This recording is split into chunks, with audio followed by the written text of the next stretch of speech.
जय हिंद। और आज हम बात करेंगे ऊष्मा यानी कि हीट की। तो पहला प्रश्न है, वस्तुओं को गर्म करने पर उसके अणुओं ऑब्जेक्टिव की चाल बढ़ जाएगी, कि ऊर्जा कम हो जाएगी, का भार बढ़ जाएगा, का भार घट जाएगा। यदि हम वस्तुओं को गर्म करते हैं तो उसके जो अणु हैं, अणुओं के साथ क्या होगा, तो अणुओं की चाल बढ़ जाएगी। जब हम वस्तुओं को गर्म करते हैं तो उसके अणुओं की चाल बढ़ जाएगी। किसी वस्तु का ताप किसका सूचक है? उसके अणुओं की कुल ऊर्जा का, उसके अणुओं की औसत ऊर्जा का, उसके अणुओं की औसत गतिज ऊर्जा का, या फिर सभी का। किसी वस्तु का जो ताप है वह किसका सूचक है, किस चीज़ को बताता है वह? तो जो किसी वस्तु का ताप है वह उसके अणुओं की औसत गतिज ऊर्जा का सूचक होता है। जो ताप है उसके अणुओं की औसत गतिज ऊर्जा का क्या होता है? संकेत होता है। किसी वस्तु के ताप में वृद्धि का अर्थ है कि वस्तु की गतिज ऊर्जा बढ़ गई है, स्थितिज ऊर्जा बढ़ गई है, यांत्रिक ऊर्जा बढ़ गई है, या फिर ऊष्मीय ऊर्जा बढ़ गई है। किसी वस्तु के ताप में वृद्धि का अर्थ है कि वस्तु की गतिज ऊर्जा बढ़ गई है, स्थितिज ऊर्जा बढ़ गई है, यांत्रिक ऊर्जा बढ़ गई है, या फिर ऊष्मीय ऊर्जा बढ़ गई है। तो इसका जो सही जवाब है वो हो जाएगा ऊष्मीय ऊर्जा बढ़ गई है। जब किसी वस्तु को ठंडा किया जाता है तब उसके अणुओं की, मान के चलिए कि कोई वस्तु को हमने ठंडा किया तो उसके अणुओं की ऊर्जा बढ़ जाती है, चाल घट जाती है, द्रव्यमान बढ़ जाता है, ताप बढ़ जाता है। तो क्या है इसका सही जवाब है? चाल घट जाती है। जब हम किसी वस्तु को गर्म करते हैं तो उसके अणुओं की चाल बढ़ जाती है, तो ठंडा करेंगे तो उसके अणुओं की चाल क्या होगी? घट जाएगी। किस वैज्ञानिक ने सर्वप्रथम बर्फ के दो टुकड़ों को आपस में घिसकर पिघला दिया? तो रदरफोर्ड, जूल, डेवी, या फिर क्यूरी। तो इसका जो सही जवाब जाएगा वो है डेवी। डेवी नाम के वैज्ञानिक ने बर्फ के दो टुकड़ों को पकड़ा आपस में और उन्हें घिस करके पिघला दिया। अगला प्रश्न है, एसआई सिस्टम यानी कि एसआई पद्धति में जो तापमान की इकाई है वो क्या होती है? एसआई पद्धति में तापमान की इकाई क्या होती है? केल्विन, या फिर डिग्री सेल्सियस, या फिर डिग्री सेंटीग्रेड, या डिग्री फ़ारेनहाइट। तो एसआई सिस्टम में तापमान की इकाई है वो होती है केल्विन। क्या होती है? केल्विन। कौन सा ऊष्मा का मात्रक नहीं है? कैलोरी, किलो कैलोरी, जूल, या फिर डिग्री सेल्सियस। कौन सा ऊष्मा का मात्रक नहीं है? तो कैलोरी से हम क्या मापते हैं? किलो कैलोरी से भी ऊष्मा और जूल से भी ऊष्मा, लेकिन डिग्री सेल्सियस से हम तापमान मापते हैं। क्या मापते हैं? तापमान मापते हैं। अगला प्रश्न है, 1 किलो कैलोरी ऊष्मा का मान होता है। 1 किलो कैलोरी जो ऊष्मा है उसका मान होता है 4.2 जूल, 4.2 गुणे 10 की पावर 2 जूल, 4.2 गुणे 10 की पावर 3 जूल, या फिर सभी। तो इसका जो सही जवाब बनेगा ये बनेगा 4.2 गुणे 10 की पावर 3 जूल। अगला प्रश्न है, बर्फ़ पर दाब बढ़ाने से उसका गलनांक, बर्फ़ पर दाब बढ़ाने से जो उसका गलनांक है वह घट जाएगा, बढ़ जाएगा, अपरिवर्तित रहेगा, या शून्य हो जाएगा। बर्फ़ पर दाब बढ़ाने से जो उसका गलनांक है वह क्या हो जाएगा? तो वह भाई साहब घट जाएगा। बर्फ़ पर दाब बढ़ाने से उसका गलनांक घट जाएगा। ताप युग्म तापमापी किस सिद्धांत पर आधारित है? जो ताप युग्म तापमापी है वह किस सिद्धांत पर आधारित है? तो सीबेक के प्रभाव पर, जूल के प्रभाव पर, या पेल्टियर के प्रभाव पर, या इनमें से कोई नहीं। जो ताप युग्म तापमापी है वह किस सिद्धांत पर आधारित है? तो सीबेक के प्रभाव पर। किसके प्रभाव पर? सीबेक के प्रभाव पर। पूर्ण विकिरण उत्तापमापी किस सिद्धांत पर आधारित है? जो पूर्ण विकिरण उत्तापमापी यानी टोटल रेडिएशन पायरोमीटर है वह किस सिद्धांत पर आधारित है? तो वह किस सिद्धांत पर आधारित है? तो स्टीफन के प्रभाव पर। किसके? स्टीफन के प्रभाव पर।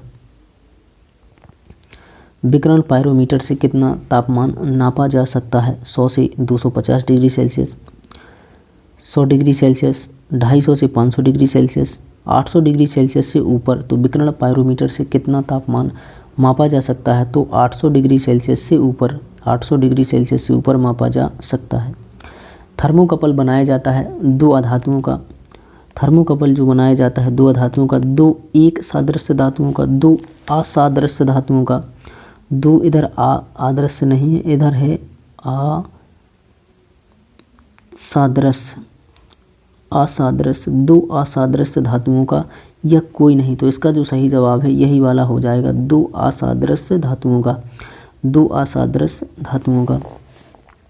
अगला प्रश्न है, सूर्य का ताप मापा जाता है प्लेटिनम तापमापी के द्वारा, गैस तापमापी द्वारा, या फिर पायरोमीटर तापमापी द्वारा, या बाष्पन दाब तापमापी द्वारा जो सूर्य का ताप है वह मापा जाता है, तो किसके द्वारा मापा जाता है? यह मापा जाता है हम पायरोमीटर तापमापी के द्वारा। किसके द्वारा? पायरोमीटर तापमापी के द्वारा इसे मापा जाता है। ताप के सेल्सियस पैमाने पर परम शून्य ताप होता है। तापमान का जो सेल्सियस पैमाना है उस पैमाने पर परम शून्य तापमान कितना होता है? 0 degree Celsius, 32 degree Celsius, 100 degree Celsius या फिर -273 डिग्री सेल्सियस। तो ताप के सेल्सियस पैमाने पर जो परम शून्य ताप होता है तो वो होता है -273 डिग्री सेल्सियस। कितना? -273 डिग्री सेल्सियस। पानी का घनत्व किस ताप पर आधारित है? पानी का जो घनत्व है वह किस ताप पर आधारित है? 0 degree Celsius, 4 degree Celsius, -4 degree Celsius या 100 डिग्री सेल्सियस। तो पानी का जो घनत्व है वह किस ताप पर आधारित है? तो 4 डिग्री सेल्सियस। किस पर आधारित है? पानी का जो घनत्व है वह है 4 डिग्री सेल्सियस पर। पानी का घनत्व किस ताप पर आधारित है? इधर आधारित नहीं, इधर है पानी का घनत्व किस ताप पर अधिकतम है? क्या लिखना है? अधिकतम होता है, अधिकतम। पानी का जो ताप है पानी का घनत्व किस ताप पर अधिकतम होता है? तो 4 डिग्री सेल्सियस पर। कितना? 4 degree Celsius plus 4 degree Celsius. ऊष्मा के संचरण की विधि है चालन, संवहन, विकिरण या फिर सभी। ऊष्मा के जो संचरण की विधि है तो वो कौन सी है? चालन है, संवहन है, विकिरण है या फिर सभी है। तो इसका जो सही जवाब बनेगा वो है सभी। चालन के जो संचरण की विधि है वो चालन, संवहन, विकिरण तीनों हैं। विद्युत केतली में पानी गर्म होता है। विद्युत केतली में जो पानी है वो गर्म होता है चालन के कारण, संवहन के कारण, विकिरण के कारण या सभी। तो विद्युत केतली में जो पानी गर्म होता है तो वो किस कारण होता है? वो होता है संवहन के कारण। किसके कारण? संवहन के कारण होता है। अगला प्रश्न है, सूर्य की ऊष्मा पृथ्वी पर पहुंचती है। जो सूर्य की ऊष्मा है वो पृथ्वी पर पहुंचती है संवहन के द्वारा, चालन के द्वारा, विकिरण के द्वारा या फिर सभी के द्वारा। जो सूर्य की ऊष्मा है वह पृथ्वी पर पहुंचती है तो किसके द्वारा पहुंचती है? वह पहुंचती है विकिरण के द्वारा। किसके द्वारा पहुंचती है? विकिरण के द्वारा। कौन सा ऊष्मा का सर्वोत्तम चालक है? कौन सा ऊष्मा का सर्वोत्तम चालक है? जल, पारा, लकड़ी, चमड़ा। कौन सा ऊष्मा का सर्वोत्तम चालक है? तो जल है या फिर पारा है या लकड़ी है या फिर चमड़ा है। तो सही जवाब बनेगा इसका पारा। पारा जो है ऊष्मा का सर्वोत्तम चालक है।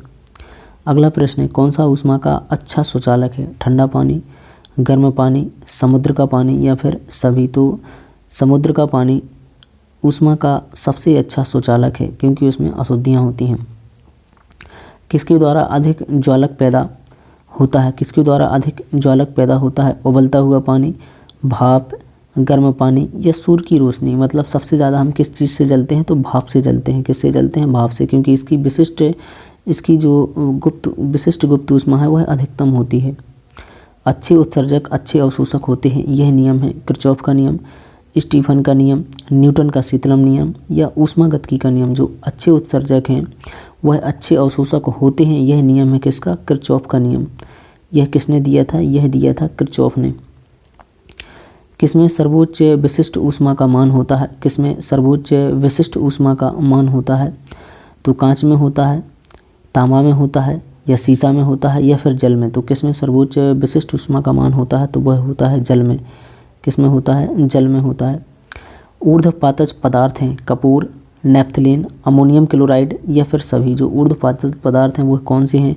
तो ऊर्ध्वपातज पदार्थ ये तीनों हैं, यानी कि सभी हो जाएगा इसका सही जवाब। अगला प्रश्न है, जिस ताप पर कोई ठोस पदार्थ ऊष्मा पाकर द्रव में बदल जाता है। जिस ताप पर कोई ठोस पदार्थ को यदि हम ऊष्मा दे दें तो और वह द्रव में बदल जाता है तो वह क्या कहलाता है? गलनांक कहलाता है। उसे हम मेल्टिंग पॉइंट कहते हैं। क्या कहते हैं? Melting point. अब जिस ताप पर कोई द्रव ऊष्मा पाकर वाष्प में बदल जाता है, द्रव से वाष्प में बदल जाता है, उसे हम क्या कहते हैं? गलनांक, क्वथनांक, द्रवणांक या कोई नहीं। तो उसे हम कहते हैं क्वथनांक। क्या कहते हैं? क्वथनांक कहते हैं उसे। अगला प्रश्न है, ठोस से द्रव में पदार्थ की अवस्था परिवर्तन को कहते हैं। ठोस से द्रव में पदार्थ की अवस्था परिवर्तन को कहते हैं तो हम क्या कहते हैं? गलन कहते हैं, वाष्पन कहते हैं, क्वथन कहते हैं या कोई नहीं। तो जब कोई ठोस से द्रव में पदार्थ की अवस्था परिवर्तन को हम क्या कहते हैं? गलन कहते हैं। क्या कहते हैं? गलन। आई होप आपको अच्छे से समझ में आया हो। तो चैनल को लाइक, शेयर, सब्सक्राइब ज़रूर करें। धन्यवाद। जय हिंद।